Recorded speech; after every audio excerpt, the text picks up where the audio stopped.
Hello and welcome to ILTV's Israel Daily. I'm Aaron Porras, and coming up in today's newscast, health officials are telling us that the pandemic is behind us. But is it? Meanwhile, ahead of fourth elections later this month, ILTV brings you the fifth installment of our Knesset Party's breakdown with a deep dive into the Labour Party. And finally, the Czech Republic officially opening its mission in Jerusalem, much to the anger of both the Palestinians and the Arab League.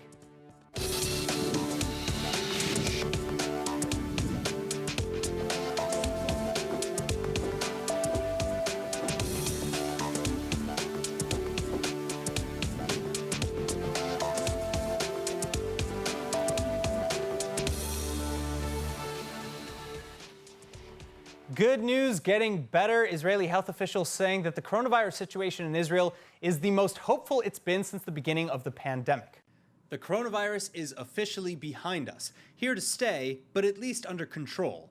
Or at least this is the message now shouted from the rooftops by many voices in Israeli leadership, including Health Ministry Director General Chezi Levi, former COVID czar Roni Gamzu, and Israeli Prime Minister Benjamin Netanyahu. Netanyahu, for one, even learning to tend bar in celebration at a recently reopened spot in Jerusalem. Then elsewhere, some 1,500 vaccinated soccer fans flooding back into stadiums for the first time in over a year over the weekend, all thanks to Israel's Green Passport program. And thousands more Israelis continuing to get in line for their own inoculations, including, especially more recently, masses within the ultra-Orthodox public. I personally went to rabbinical classes and sat with the rabbis and with the public. We have had an open discussion about vaccine safety and effectiveness, and the bottom line was that the rabbis have declared a rabbinical verdict that the vaccine is safe and effective and should be taken, and this is why we see now a very good uptake of the vaccines in this ultra-Orthodox community. At first, people were hesitant. But now more and more people, like myself, I was vaccinated today actually, are coming to be vaccinated. We understand the seriousness of the situation. Meanwhile, to extend the vaccine drive to the under 16-year-old population, Israel and vaccine manufacturer Pfizer-BioNTech still conducting ongoing clinical trials. But Israeli health officials confirm having immunized around 600 children already out of the 2,000 enrolled in the trial, and without any significant side effects reported. Health Ministry Director General Chezi Levi then saying that he hopes to officially open vaccinations to the 12 through 16 age group by May or June this year. Still, as with every step so far, we're making progress, but we're not out of trouble just yet. Over 100,000 Israelis, including health workers, reportedly showing up for their first vaccine dose, but failing to appear for the second. And this as the number of active infections still holding at over 32,000. 644 in serious condition, and the death toll just under 6,000. Joining me now with more on the coronavirus, the director of the MA program in public health from the University of Haifa, Professor Manfred Green. Professor Green, thank you so much for being back with us. Now, Thank you. It's my pleasure to have you. So, am I just suffering from pandemic PTSD in thinking that it's still too early to be celebrating the end, or is the pandemic really and truly under control in Israel, as many health authorities are saying? You know, I think that we need to see it in a kind of a perspective of infectious diseases generally. Certainly, the vaccine has made a huge difference, and we know now that people who are vaccinated are much safer and they're almost fully protected. So that's going to change everything. But I think we need to recognize that the disease is still around and still spreading, and we're not going to be able to say that it's over until it's over pretty much everywhere in the world. So it's not over, but I think we can start going back to normal life. Well, so that's, I think, what I'm trying to figure out, because I understand that, as most health authorities are really saying, that we're never going to be truly rid of the coronavirus, that we're just going to have to live with it, but it'll be under control. So have we reached that point in time with, thousands of people heading back to stadiums for soccer games and Netanyahu hitting the bars over the weekend to bartend, et cetera? Are we really at a point where we can say we have it under control, we can live with it? I think we're pretty much at the stage, if you could make a comparison, of a flu epidemic now. So we're seeing the kind of disease probably that we'd see in a flu epidemic. And the hospitals now, I believe, are much less under stress because there are much fewer very severe cases. This whole concern about new variants is also a little strange because new variants can arrive in Israel just as they can arise anywhere else because the virus changes everywhere. So I think we have to recognize that we're going to be in a situation where we have to watch out for new variants both here and what might be happening abroad. But do you think that we will be free of lockdowns at least for the foreseeable future? I would hope so. I think that we need to look for other strategies. I think that we need to stop thinking only in terms of lockdowns and just moderate behavior if we see the diseases going up too much, as we do often with influenza. Maybe there will be times when we want to close schools for a while because but not for long periods, just for very short periods of time. All right. So what can you tell us maybe about the trial to vaccinate kids between 12 and 16? Officials are saying that we may have a program in place for vaccinating children in that age group by May, June. Do you think that that's accurate, that we'll reach that goal? Yeah, I really hope so, because without vaccinating children, we're not going to really control the pandemic. And the vaccine is actually a safe vaccine. Its record is very good. So we're not really expecting anything unusual in kids. And I think that the trial, which is really trial of safety and not necessarily efficacy, because we assume that it's going to be as effective as it is in adults. So basically just to look to see whether there are more side effects in kids than we see in adults. But we're not expecting anything unusual. And I understand that the sample size for the trial right now with children is about 2,000. Is that enough of a sample size to get good enough data to say, yeah, this vaccine is fine for kids for the most part? Right, that's good for common side effects. But if there are side effects that are more, less frequent, obviously that's not big enough. But as I say, we can monitor it, and the vaccine, it's a killed vaccine, so it's not a live vaccine. It's not really killed either, but it's not a live vaccine, inactivated. So there's nothing really that we should really be concerned about. There will be side effects that we've seen in adults. It is possible, by the way, that, and I'm just throwing this out as a guess, that at a later stage we may reduce the dosing in children if we see that there are more side effects. All right, well, I can't wait to hear more about what's coming next. Hopefully, more and more easing of restrictions. Professor Green, thank you so much for being with us. Pleasure. All the best. Moving on, political troubles brewing in the final week and a half before elections. Protests, riots, and attacks reported over the weekend at various campaign rallies across the country. Hannah Rifkin with the details. 10 days remaining ahead of Israel's fourth serial election, and reports of politically inspired violence on the rise. New Hope Party leader Gideon Sa'ar, for one, blasting Prime Minister Netanyahu after a group of Likud supporters interrupted his weekend campaign rally. And the intruders reportedly calling Sa'ar a traitor for leaving the Likud party, while throwing stones and eggs at the crowd and tampering with the sound setup. One campaign attendee even had to be evacuated and hospitalized, with Sa'ar saying that this is just a peek at what you can expect under another Netanyahu government. Meanwhile, anti-Netanyahu protesters in Jerusalem similarly fighting off attacks, including apparently routine cyber activity, physical violence, and incitement from alleged Likud activists. This as the so-called Black Flag protests entering their 38th consecutive week of demonstrations, attendees calling for Prime Minister Netanyahu's, quote, criminal rule to end. Netanyahu indicted and in trial against corruption charges from which he continues to maintain his innocence. Still, this narrative is not the whole story. New polls showing that roughly 43% of Israeli Jews and 31% of Israeli Arabs want Netanyahu to continue as prime minister, especially following recent achievements like the Abraham Peace Accords, the increased budget for addressing violence in the Arab-Israeli sector, and Israel's unparalleled vaccine drive. And this giving the Likud party a comfortable lead with an estimated 30 Knesset seats, followed by Yesh Atid with a predicted 18 seats, the Yamina party with 11, and then the New Hope party with 10.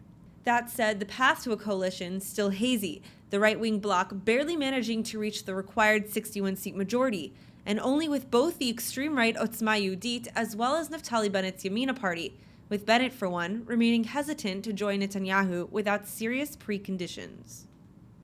And here with more political perspective with just 10 days left ahead of elections, J-Post political correspondent Gil Hoffman. Gil, thank you so much for being with us. Now, the new polls are out, and so far it's looking like Netanyahu and the Likud are the only ones capable of forming a coalition, but only with help from Otzma Yehudit and the Yamina party under Naftali Bennett. How do you think the next coalition will look? No one knows yet. It's way too soon to say. What the latest Jerusalem Post polls have found is that there's a deadlock, and neither side can form a government unless someone is lying. So you said, for instance, the Netanyahu side. Well, Bezalel Smotrich said he won't. He told me that he will not join a government that relies on the Arab Ra'am party supporting it from outside. Well, they have 57 seats without them, so they wouldn't be able to form a government. And regarding the anti-Netanyahu camp, they have the support of 61 in some polls, and ours currently they don't. But Naftali Bennett said over the last couple of weeks that he won't be part of a coalition that includes Meretz. So unless he's lying, that side doesn't have a majority either. So at this point, according to the polls, we're going to a fifth election, if not more. Wow. All right. So, Gil, now you mentioned the Arab parties' outside support by parties like Ram and how that may or may not be true. But a new recent poll by the Israel Democracy Institute shows that 31%, nearly a third of Israeli Arabs, prefer Netanyahu to remain as prime minister. Why do you think that is? Israeli Arabs have a right to be skeptical that anyone else would make it any better for them. Remember, this is a coalition that has in it Benny Gantz and Netanyahu together. The next coalition might be only right-wing parties. And that would obviously make it worse for them. And or the next coalition could be led by a right-wing party without Netanyahu, and that wouldn't necessarily make it better. Then again, they can look around and see what's going on in other Arab countries that have not handled the coronavirus nearly as well as Israel has under Netanyahu, and you can see why they might say they have it better. 31% I don't think tells us very much, and when that statistic came out, we didn't really note it in the Jerusalem Post as being significant. Okay. So let's move now to another party in the opposition. You spoke recently with Labor leader Merav Michaeli in an hour-long Zoom interview. It was an excellent interview. What are your key takeaways, though, from that conversation with respect to the new Labor Party? The Labor Party is alive and kicking. Merav Michaeli and Jesus have something in common, that they've managed to revive the dead. In this case, the Labor Party, and doesn't bode well for Meretz, which, like Labor, is led by a journalist from Tel Aviv. It doesn't bode well for Yesh Atid, who's also led by a journalist from Tel Aviv. But she's the only woman running at the head of a major party, and there's a lot of women who want there to be a woman leader and who want to advance the feminist agenda. All right, Gil Hoffman, thank you so much, and I hope to hear from you again before Election Day. Sure, looking forward. All right, just 10 days left before Israel's March 23 vote, which means it's time for the fifth installment of ILTV's Knesset Parties Breakdown. And today we are moving on to the historic Labor, or Avodah, party under the new leadership of Merav Michaeli. Israel's center-left Labor Party has a long tradition of fighting for the supposed little guy. Promoting social democratic ideologies from a moderate but Zionist position, the Labor Party, founded in 1968, was first to support the establishment of a Palestinian state, but while maintaining Israel's security and military supremacy in the region. Then Labor was also among the first to push for recognizing non-Orthodox denominations of Judaism, for drafting ultra-Orthodox yeshiva students into the military, for separation of religion and state, for imposing greater limits on the rabbinate's control, and a host of other more civil matters, like putting term limits on the prime minister's office, canceling political appointments for senior positions, reducing gridlock and bureaucracy in government, bringing civil services into the 21st century, and expanding the housing market for the young. But of course, the Labor Party's last few elections have left voters wanting, starting with the party's decision to dissolve the Zionist Union in 2019, which resulted in a huge drop in support and the resignation of the party's former leader, Avi Gabay. Then the following leader, Amir Peretz, lost even more supporters when he dropped Meretz and Gesher as partners in the opposition to partner with Netanyahu's Likud in the coalition, a move that he vowed never to do on the campaign trail, even shaving his iconic mustache as part of the campaign promises. אולי השפם שלי מפריע להם להבין אותי. זה העניין, ולכן אנחנו הולכים על זה. So with Labor's support now at an all-time low, some polls putting them even beneath the electoral threshold altogether, a new leader has taken the reins, and she's seemingly doing a great job. Merav Michaeli, with a journalism background and history of women's rights activism, was elected to lead the party and is already revitalizing the party's image, now even helping the party re-earn an estimated 5 to 8 seats. Joining us now with more on where Israel's Labor Party stands in the upcoming March 23 elections, Knesset member for the Labor Party, Omer Baglev. Omer, thank you so much for being with us. Now, Michaeli has taken over as the new chairwoman of the party, and she has been turning things around for the party, getting you back to upwards of 8 seats, when before it was thought that you'd fail to pass the threshold entirely. What's so special about Merav Michaeli that she was able to do this? First of all, it's, even before Merav was elected, Amir Peretz, the former head of the Labor Party, joined Netanyahu's government against all his promises along the way before the previous elections. And most of the people that voted for the Labor Party at the last elections felt that he betrayed them, and he really betrayed them. And because he said once and again that he will not join Netanyahu's government, and once he did that, dramatically the Labor Party in all polls went down to maybe 1 mandate or something like that. And we all know that you need at least 4 in order to pass the threshold, the minimal threshold, in order to reach the Knesset. So this was what happened before. Merav, all along the last year, she was against joining Netanyahu's government. She was in a very unpleasant, to say mildly, in the position that formally she was in the coalition because of Amir Peretz's decision, but practically she was against. She did her utmost in order to prevent that, and once she was elected, immediately not all, but many of the people that voted for the Labor Party before in the last elections and even previous ones decided to go back home, as we say, or come back home, and again vote, at least in the polls, for the Labor parties. This is the second point. The third point is Merav's very special agenda, which is equal rights, if I would say so. I'm not sure that this is the exact expression in English, regarding gender, female and male.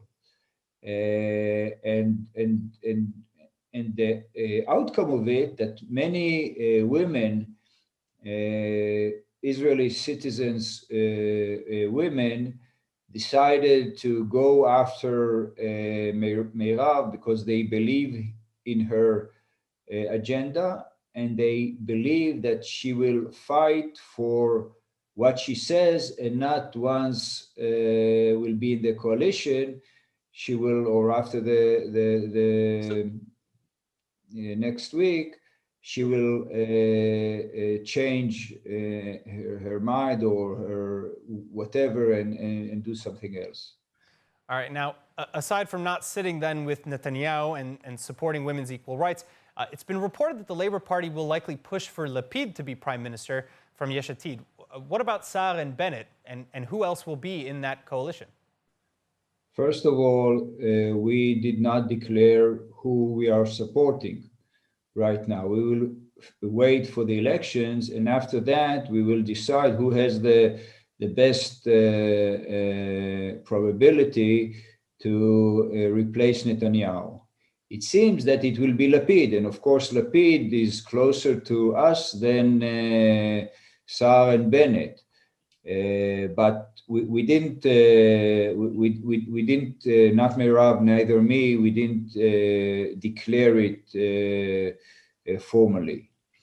And the coalition that will replace the current government will be won't be an easy coalition, because there will be parties from right-wing parties to left-wing parties, and hopefully that we all understand that we will not be able to bring and to express all that we believe in, but focus on the things that we all believe that are urgent right now. And what is urgent right now, of course, is the unemployment in Israel, the healthcare situation, the COVID-19 virus, and so on.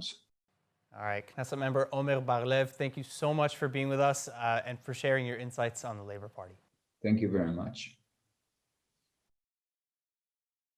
All right, speaking of politics, we have some excellent news in the world of international diplomacy. The Czech Republic officially opening its embassy in Jerusalem over the weekend. The opening of the embassy office of the Czech Republic in Israel represent additional proof of the depth and the scope of the friendship that we share with the Czech people and the Czech Republic and government, with the Jewish people and with the State of Israel. It represents another milestone in our cooperation and gives evidence that we see the importance of this great city. And I am absolutely sure that it will further contribute to deepening and strengthening the ties between our peoples and become another proof of our true and devoted friendship, a friendship between the Czech Republic and the State of Israel. Then later, in a trilateral summit between Prime Minister Benjamin Netanyahu and his Czech and Hungarian counterparts, Netanyahu likewise discussing future regional agreements on the coronavirus, green passport tourism, and more. But of course, the Palestinian Authority and the Arab League are already condemning the move, alleging that Prague's new mission in Jerusalem is a, quote, blatant attack on the Palestinian people and their rights and would ultimately harm the prospects of peace, end quote. And other Arab League leaders likewise are saying that the legal status of Jerusalem will be affected by such decisions. Still, and likely with Jerusalem's status partially in mind, the Czech leadership standing behind its decision made last December. Prime Minister Babis adding that they keep their promises. Now, in other news, ironic statements coming from Tehran over the weekend. Iranian investigators now blaming Israel for an alleged attack on an Iranian vessel in the Mediterranean. And this after rejecting responsibility for an attack on an Israeli vessel in the Gulf of Oman last month. But in any case, the Ayatollahs are saying that an Iranian cargo ship suffered damages from an explosive object and that no one on board was hurt. But they add that, quote, considering the geographical location and the way the ship was targeted, one of the strong possibilities is that this operation was carried out by the Zionist regime, end quote. And indeed, Israel has reportedly targeted at least 12 ships bound for Syria, most of them transporting Iranian oil or mines and other weapons. Israel, on the other hand, still maintaining silence on the matter, but Defense Minister Benny Gantz did hint at least at possible Israeli involvement, saying that Iran regularly traffics arms and resources to terrorist proxies in the region and that Israel regularly foils such arms supplies by air, sea, and land. And now let's take a look at the weather forecast with Hannah Rifkin. Hi, Aaron. So Israel is calling for partly cloudy skies throughout the country tonight and tomorrow. Lows tonight expecting to range from the low to mid-50s or between 10 to 13 degrees Celsius. Highs tomorrow expecting to range from the upper 60s to mid-70s or low to mid-20s in Celsius. Back to the studio now. Thank you, Hannah. And now, before we go, let's take a look at what's going viral in Israel.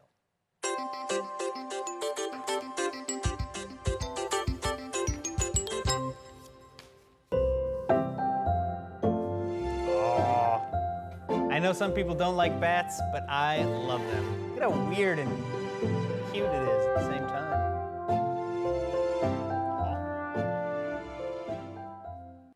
He's got an orange. That makes me happy. All right, that's it for today's news. Today's exchange rate is 3.33 shekels to the American dollar and 2.67 shekels to the Canadian dollar. For more news from ILTV, please like ILTV on Facebook, follow us on Instagram, and subscribe to our YouTube channel.